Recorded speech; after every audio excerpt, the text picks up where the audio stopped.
I think goals are a natural byproduct of pre-work. And when the pre-work is working, the goals just show up. They're not quite so heavy to write. It's not quite so hard. And the pre-work is really having an articulation of your vision, your mission, your why. Why are you in this season of life? What's it for? And having a sense of connection to that will start to allow someone to go, yeah, and now I want to accomplish something. But if you don't know what you want to accomplish, it's probably because you haven't answered that why work. Sure.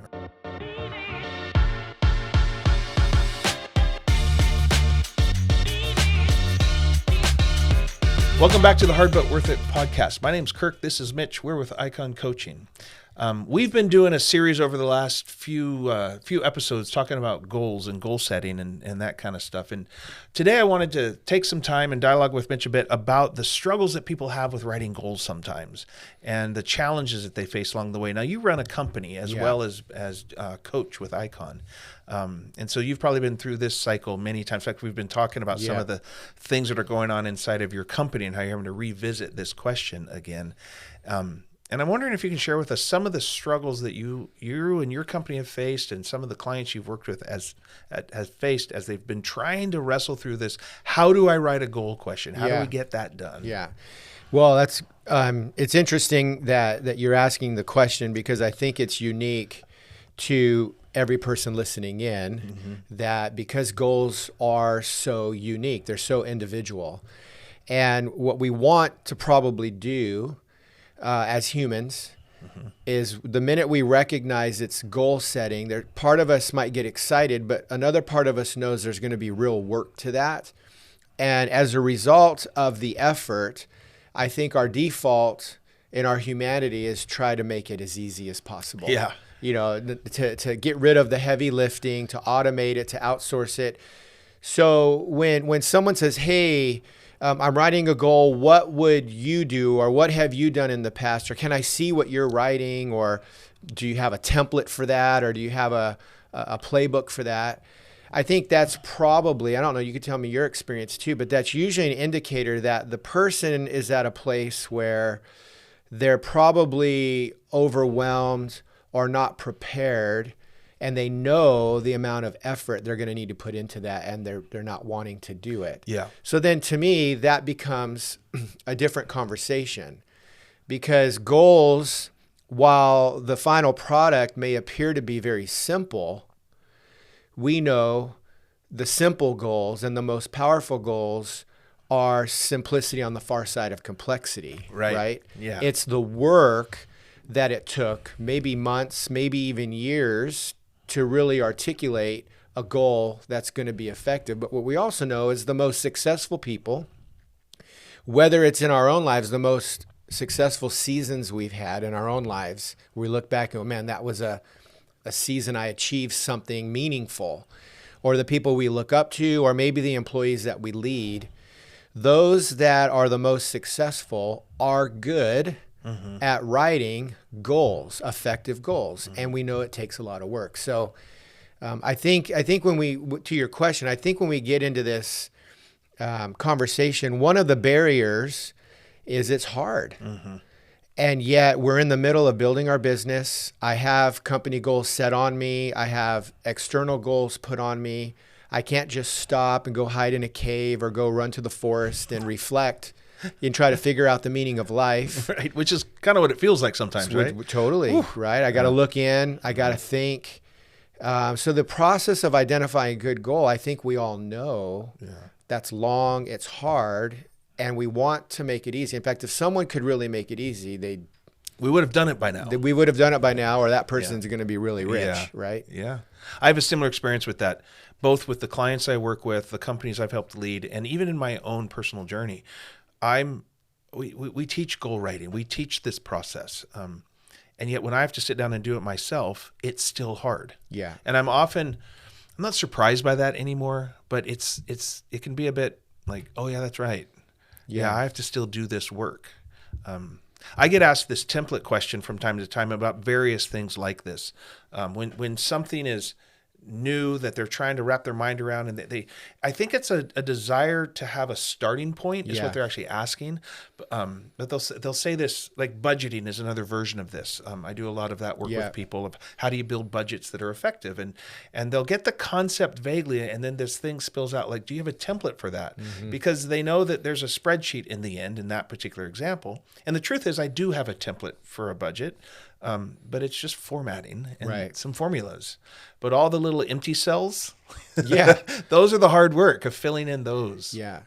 And they can't use your data or your information in that. Like the reality is templates work for the types of tasks, the type of procedures that we're going to do frequently. We want to mimic something. We want to make it easier. So, for example, a template for your email. That's a common place where we might see a template. I send this email all the time. I create a template. There it is. When I want to use it, I grab it, I go. The problem I see with trying to template a goal is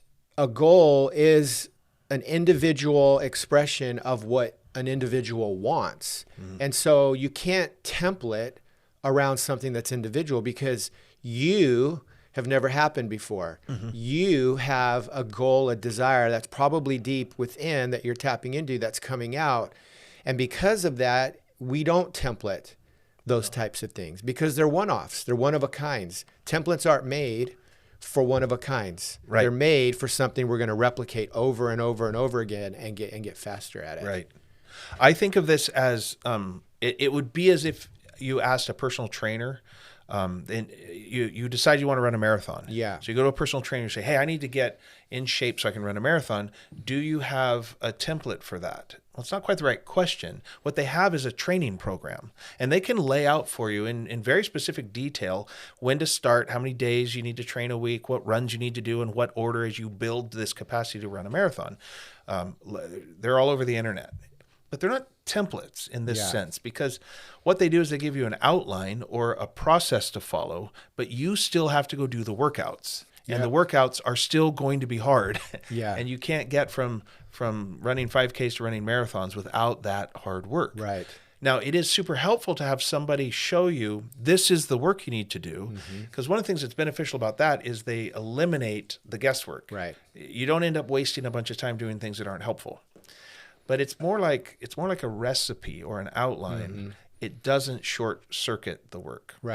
There's elements to a goal that are true no matter what philosophy or goal setting framework you subscribe to. They're going to have the same elements. And I think that's what you're getting at. And so what we try to do as good coaches or leaders is we try to teach people, hey, if you're going to set a goal, they need to at least include these elements. And I know you have a real specific formula that you use and we use here at Icon. But that's about as far as you can template something. But all the fill-ins, I mean, there's no model for it. I mean, all the blank spaces gotta be you. are the hard bits. It's the hard bits. We do, and we'll actually share it right now. I always say, if you need to be able to write the goal, you need to be able to write these sentences as a starting point. This is the practice of doing this. Now, in the end, if you want to keep these elements and phrase it differently or word it differently, that's fine.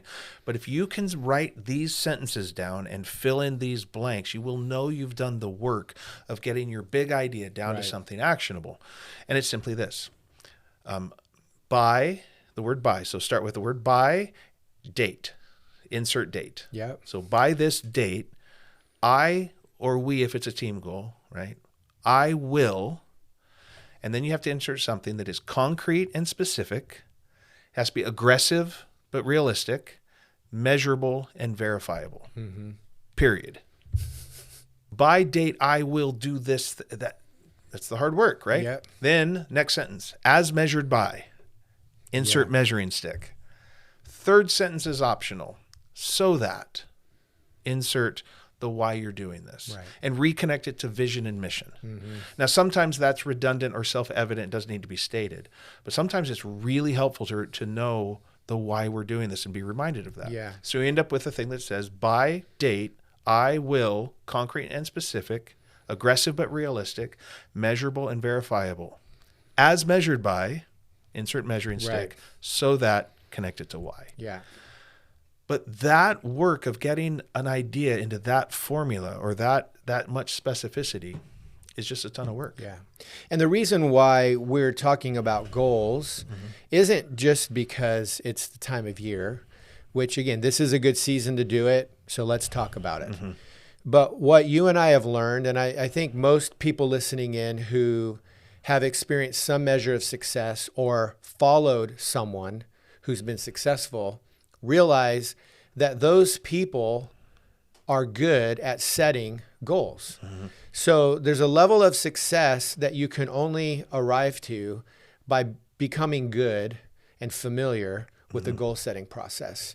I know that there are times in my life, and when it comes to goal setting, there's part of me that gets excited because I feel like, okay, it's that time to get clear and set out a new North Star or a new flag out in the future somewhere that I'm going to arrive to.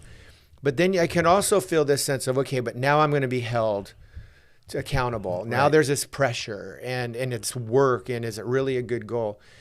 So it's learning too the balance of like, when do we set goals? And then what are the times, or maybe when do we not set a goal, right? There are times where I don't need a goal to do this. I just want to let the wave of the universe take me wherever it might take me. And part of the experience is just wherever the wind blows, here I am. And that in itself is going to be successful because I didn't have to think about it. Right. But then there are places where we might need to set a goal. Help us talk through that a little bit, as I'm just going to draw on your experience. But how do you guide someone? Like, what are the indicators that would say, okay, you need a goal here?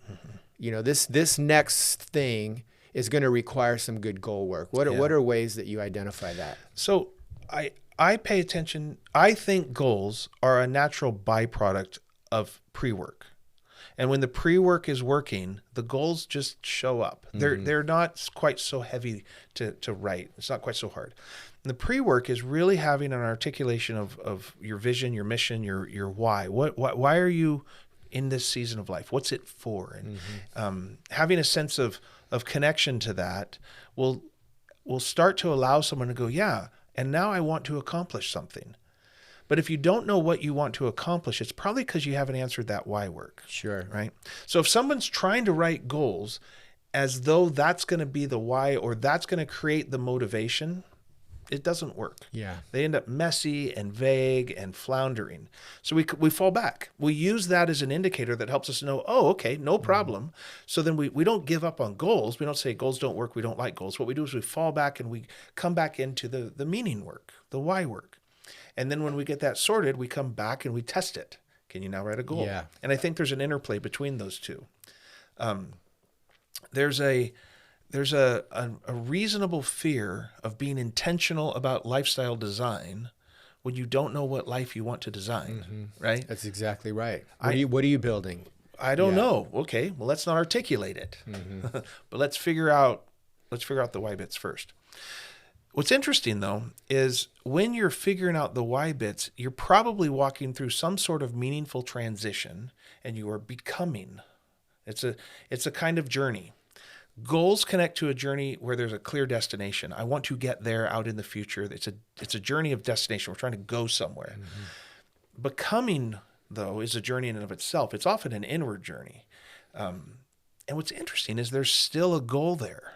There's still an intent to become something.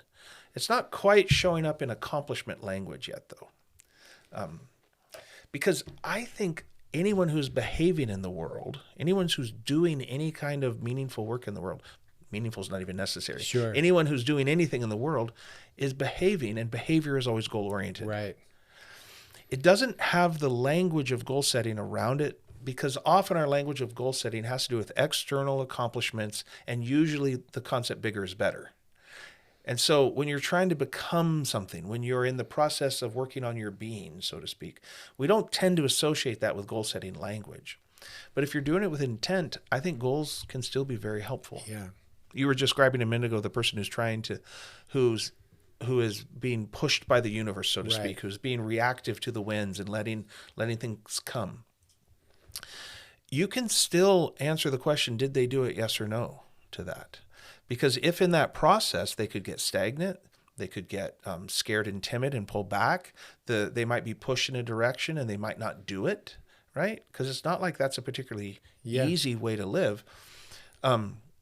And so you can see that they're doing something, and their goal is to allow the wind to carry them, right? And they have to say no to things that have this more linear intent to them. Sure. So you get yeses and nos. You can still answer the question, did they do it yes or no? But we don't tend to think of goal-setting language fitting that kind of a lifestyle. Right. But I think it totally does. Yeah.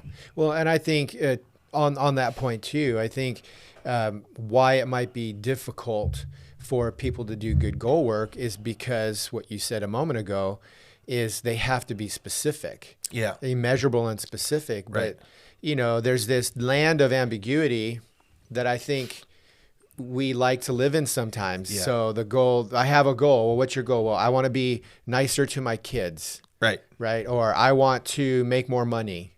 Right. Or I want to be more fit.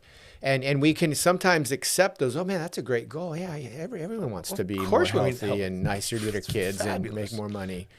But what we're saying is that's not really good goal work. Like if you're finding yourself in a level of vagueness, you might be at a good start, but there's more work to do. Yeah. So with that too, what would you might do when you're dealing with the client? They go, man, I've got all my goals done, and they've got this list of 5 or 7, and they're all just, you know, I want to be happier. Yeah. You know, they're good goals, but they're generic. It's actually part of the process. They're probably on the right track. Right. But if they can't fit into that formation of goal that I mentioned earlier, then they're not there yet. They're on the way though, because what we were talking about this earlier about how a lot of our goals come from a playground or a seed spot or a ideal notion, and it's the big idea, right? And we have to let those things get filtered down, and we have to do the work of well, it's kind of like counting the cost, and it's really looking at them and until we can get it down to this really clear, specific spot. And what a lot of us do is we get about halfway there, and then it gets hard. Yeah. Like, what does it mean to be nicer to my kids? Or the one, I hear this one a lot. I want to spend more time with my family. I'm like, awesome. I mean, I have no complaint about that. How much time? How much more time? 3 hours a week? Yeah. And that's not, it gets weird for them to actually answer that question for a couple of reasons. One, they don't really know how much more time would be enough. Right? And the other thing is, if you start spending more time with your family, you have to acknowledge you're spending less time doing something else that they also want.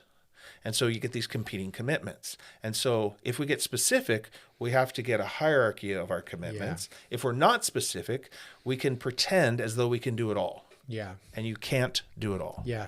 And one of the things that we practice at Icon Coaching is we'll take clients through an exercise, first identifying their values. So we do some work around the day in the life of and some other exercises that they get clear on what are the values that I'm living my life, or I'm anchoring my life to. And then from there, we try to bridge them into some goal work. But we do this step kind of in between where there's this value stacking. And we do the value stack because the idea of you can't just do more of everything. Right. If you're going to do more family time, and that's the value you're going to focus on, it's going to come from somewhere because you only have so much activatable resources. Right.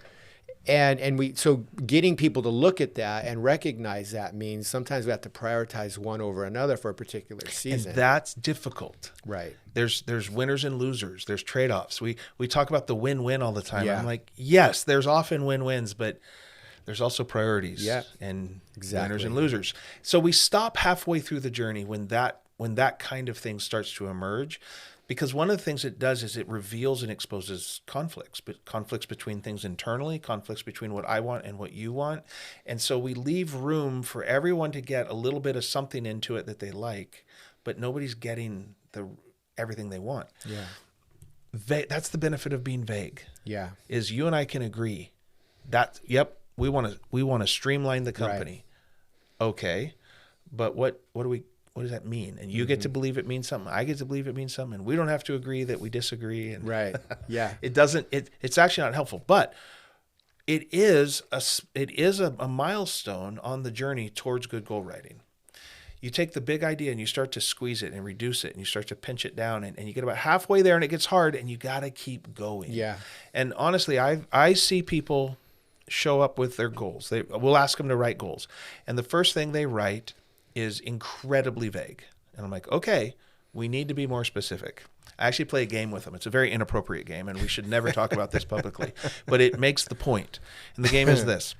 Someone says, I want to get wealthy. I want to make more money. Right. Okay. I get what you're talking about, kinda. But two of the best ways to do that, they're the oldest traditions and they're high margins, is the sex industry and the drug industry. So you've still got those on the table. Yeah. We call this the drugs and porn game, right? If drugs and porn are still a viable path to get what you want, I don't think you've been clear enough. That's right. You have to at least get that off the table. That's right. But we do that. We say, I want to get wealthy. I'm like, drugs and porn. There you go. Piece of cake. Like, that's not what I mean. And I always say, then say what you mean. Yeah. Okay. So then we get about the next step and they start to write something that at least eliminates all that. And they get to something that it's like, okay, now I really do know like directionally what you're talking about. Words like clarify expectations would be a good example of this. Mm-hmm. But how do you know when you did it? How do you know when you're done? How many expectations? Whose expectations? What does clarify even mean? And we want to get that drilled down further to something, in that case, might be something like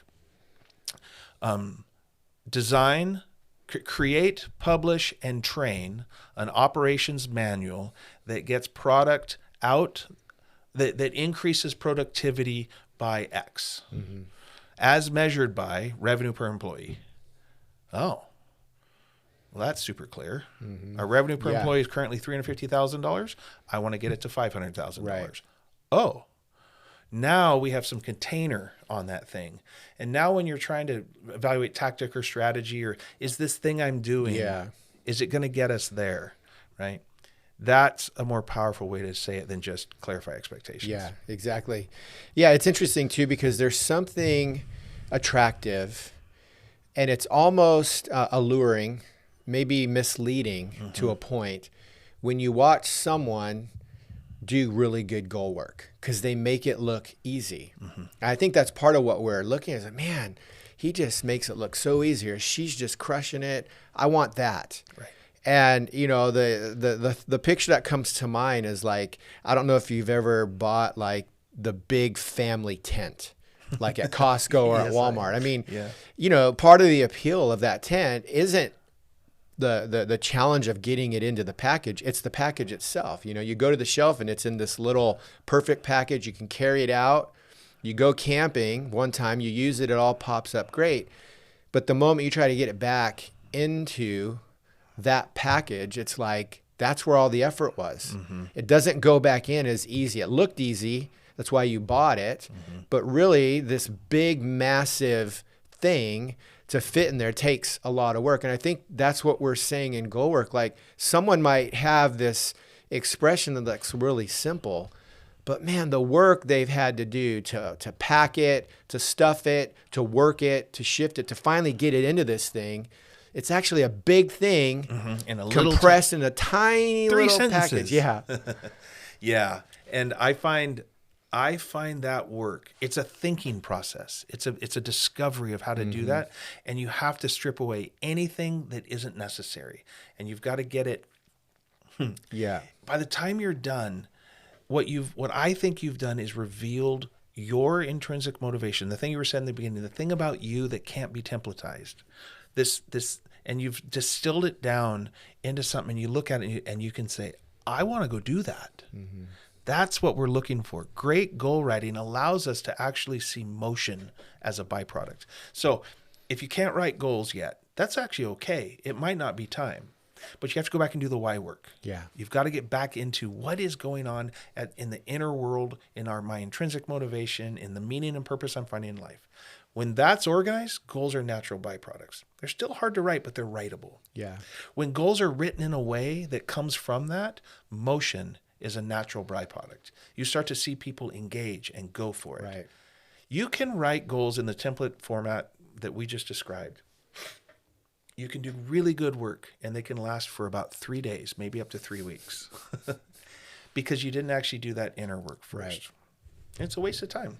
It's why this time of year we all go through this process, but we call them New Year's resolutions, Yeah. and now there's all the backlash against New Year's resolutions, because if you're waiting until New Year's as a trigger to do this work, you waited too long. Yeah. You don't need to wait till this time of year to set goals. In fact, my son said to my wife about a month ago, she says, gosh, in the new year, I'm going to insert goal. And he's like, yeah, if you're waiting till New Year's to start, then you're not going to start then either. And I listened to him, I'm like, that guy was well parented. That's right. There's no template. There's no easy button for this work. There's no tips, tricks, or hacks. There is a process that we can describe for you. We've walked lots and lots of people through it. We walk through it ourselves, but it's still going to be hard. Yeah.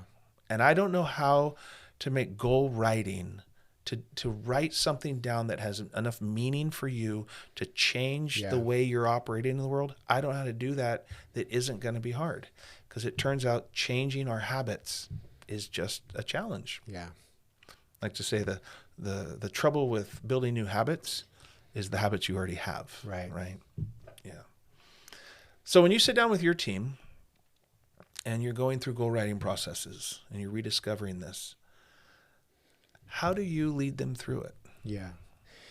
The way we do it in my company is we get clear again on our 1-year plan, which is always anchored to the 10-year and maybe the 3 to 5 year picture. So we're dealing with kind of an evergreen, evolving goal that's out there in the future somewhere, the big idea. Mm-hmm.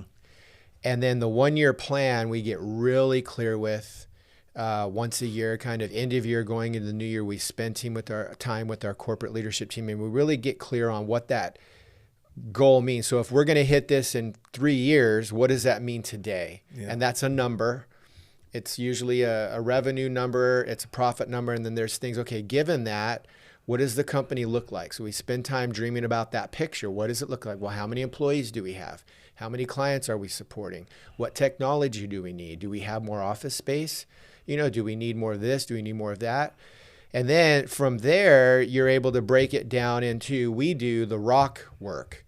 So we go from the year to the quarterly rocks. So, Stephen Covey, but the Franklin Covey system. Rocks aren't new, but breaking it down to a rock. What do you mean by rock? If we don't know that system, what do you mean by rock? Yeah, so rocks comes off the metaphor. I think Stephen Covey made it first, but it's this idea. If you have a jar and you have rocks and gravel and you want to get all of it into that jar, then if you pour the gravel first and then try to shove the rocks in, you'll never get it all to fit, because the rocks will just overflow out and fall out. Mm-hmm. So the best way to start is, what are your big rocks? Put those all in the jar first. And then when you pour the sand in, the sand just kind of settles in perfectly in all the crevices and the cracks, and you can get all of it in. Yep. So what are the big rocks? So what are the big rocks? So we go, if our 1-year plan then means we're going to grow by $1 million in revenue and maybe, whatever it is, 15% profit. So let's say that's an extra $450,000 in profit, or whatever, maybe not 450, but 15,000 in profit. But those become numbers that you then break down in the quarterly. So then in the quarter, if it's this, so we do all the work, and then goals come out of that. Yeah. Goals then become in this world individually, your department head, your job over here. How does your work show up and align to that company goal? How do you set personal goals into that? Yep. And then we have the rhythms to hold. So give us an idea. You say you do this annually. Go back, relook at the big picture, and then break it down. We do. Okay. How much time do you and your team spend on that? Yeah. You get that done in a couple-hour meeting, right? Well, no. Like, depending on if you've never done it before, I would say you probably want to bring a facilitator in to help guide you, at least to get the work, your vision, all the pieces. I know Predictable Success has a model. The EOS system has a model. There's some really good frameworks out there that can guide you through it. But once you get it going, it's a lot less work to maintain it, especially if you're visiting it on a quarterly basis and you're readjusting your rocks and you're hitting your 1 year goals, because then you're just updating it and doing a kind of a So you guys have been doing this pattern and you've worked it into your culture. It's into our culture, Even though it's in your culture, how long do you still spend on it? Yeah. So the end of year, we probably spend a 2-day retreat with my core leadership team working through, and we kind of look at the past, present, and then we look into the future. And then even after that, we spend probably another 2 or 3 weeks, 4-hour blocks, trying to get ready for our vision call. And we do our vision call the first week of February. And that's an all staff? It's an all company. Everyone's it's a mandatory, about usually 30 to 40 minutes. Where we shout. So you've got hours and hours and hours of work. With numerous people that are investing in this process every year, and you've been doing this repetitively, so you're in the part of it where you guys are pretty good at it. And you're still spending that much time. We are, but to confess, we're not always good at it. What does that mean? For me, the reality is I'm a founding entrepreneur leader, and my style loves to live in the clouds. I love the 10-year, the 5-year picture. I could see it very vividly. I can describe it. I can articulate it. And the challenge for me is to get down into rocks. That's really hard work for me to do. And so I can often motivate the company, and there have been years in the last 16 years of our business where we haven't done this well. We've neglected it. And then you come back and you go, why are we spinning? What's the problem? You go, well, it's really because we neglected the discipline of doing the work. We've lived in vague land. Right. Got halfway there, got kind of there, but didn't get it anchored into this. And I love the vague because I can so much wiggle room. It's inspiring, it's like imagine this, and it's exciting. And then getting down specific, it's just like, it's painful sometimes. And you have to stay in the chair with your team. I would say if you're a visionary leader and you're not good at that work, you need people on your team who are. They're the processors. They're asking the how questions. That won't work because what do we need to do as a result of this? How are we going to do that? That forces you in to a level of thinking that sometimes is frustrating, takes a lot of energy. But man, the result is now people have alignment and they have the capacity to row. You get out of the way and they take your company further, than you could ever take it yourself. Because you were there from the beginning, setting the course.